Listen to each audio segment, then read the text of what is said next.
Hello, St. Andrews, and welcome to this week's edition of Chancel Chat. It's Wednesday, the 15th of August, a hazy, lazy, crazy day of summer. Susan and I returned from our 2-week vacation last Friday, and we had a wonderful time, came back rested and relaxed and ready to go again. That's why we do the same thing each and every year, because it works for us. But I want to take a moment just to express my gratitude once again to Father Tin, our priest associate, and to Deacon Joe Sweeney, who covered for me during my 2 weeks away. Thankfully, we didn't have any pastoral emergencies during my absence, but wanted to express my gratitude for their partnership in ministry.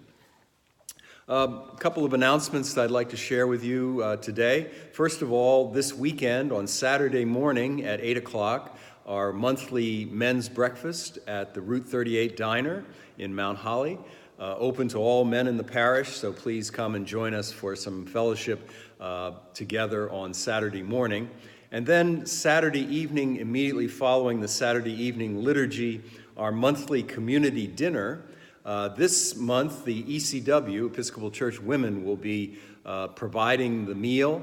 And so if you're interested in helping out, volunteering to either prepare or serve or clean up after the meal, please contact Pat McCulloch, the president of ECW, and let her know that you'd like to be involved. We're continuing our search for nursery childcare volunteers. Our hope is that the first Sunday after Labor Day, which is Sunday, September 9th, we'll be able to offer childcare services for the 10 o'clock service. So we've been recruiting. We have a full complement of volunteers, but we could always use a few more if you're interested. And we'll be hosting a Safe Church training program on Saturday, August 25th, from 9 a.m. until 3 p.m. Lunch will be served for all participants. And this is a requirement of our diocese for any volunteers who work with children. So if you're interested in registering for Safe Church training, please contact Chris in the parish office and she'll give you all the relevant details. Our annual church picnic will be Sunday, August 26th, the day after the Safe Church training. The activities will begin at 10 a.m. at the Smithville Park with a outdoor celebration of the Holy Eucharist, followed by our church picnic. We will have a single service at 8 o'clock here at St. Andrews. There will be no 10 o'clock service at St. Andrews. So if you'd like to worship but don't want to come to the picnic, your only option on Sunday, August 26th, will be the 8 a.m. liturgy. Welcome Back Sunday has been scheduled for Sunday, September 23rd. It will be a regular Sunday morning schedule, 8 a.m. and 10 a.m. worship. There'll be a special coffee hour after the 10 o'clock service with some really wonderful food and a great opportunity to reconnect with your church family after a long summer. So please mark your calendar, Sunday, September 23rd, and please plan to be with us for Welcome Back Sunday. As far as prayers this week, please keep the Janney family, Dominic and Elizabeth and the 3 girls, in your thoughts and prayers. They leave today for their mission trip to Puerto Rico. Many of you have supported that trip financially. Thank you very much for your donations. But please keep the Janneys in your thoughts and prayers this week. Also, please pray for Judy Thompson, who is scheduled to have hip replacement surgery tomorrow at Virtua Hospital in Voorhees. And also for Mimi Phillips, who's been hospitalized at Virtua Mount Holly since last Friday. I visited with Mimi yesterday, and she was hopeful that maybe she'll be discharged sometime today. But please keep Mimi and Frank in your thoughts and prayers this week. So the saint of the week this week is Jonathan Daniels. And there's a picture of Jonathan with 2 young African-American children.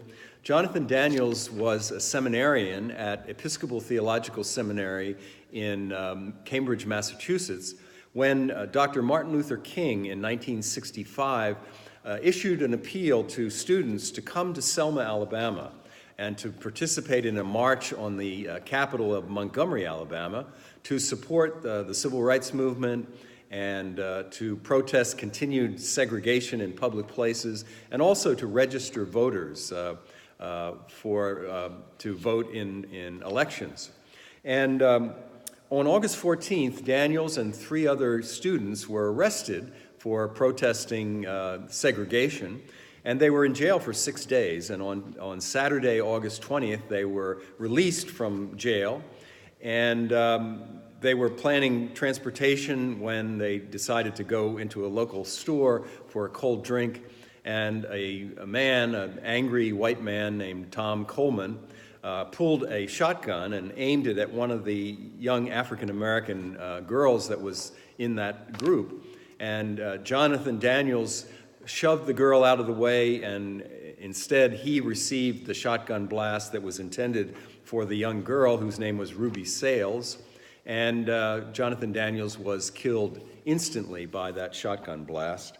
The perpetrator of the violence, Tom Coleman, was eventually found not guilty of murder by an all-white male jury. And an interesting part of the story is that Ruby Sales, whose life was spared basically by Jonathan Daniels' sacrifice of himself, went on to go to Episcopal Theological Seminary in Cambridge, Massachusetts, and is currently a civil rights activist and worker in Washington, D.C. And when Dr. Martin Luther King heard about Jonathan Daniels' sacrifice, he had these words to say, and I quote, "One of the most heroic Christian deeds of which I have heard in my entire ministry was performed by Jonathan Daniels." So in 1991, Daniels was officially identified as a martyr of the church, and August 14th was set aside as a day of remembrance and thanksgiving for his sacrifice. So Jonathan Daniels, Saint of the Week this week. So that's about all I have for today. Wishing you and your family a continued enjoyable summer, and we hope to see you in church this weekend, and we will talk again next week. God bless you.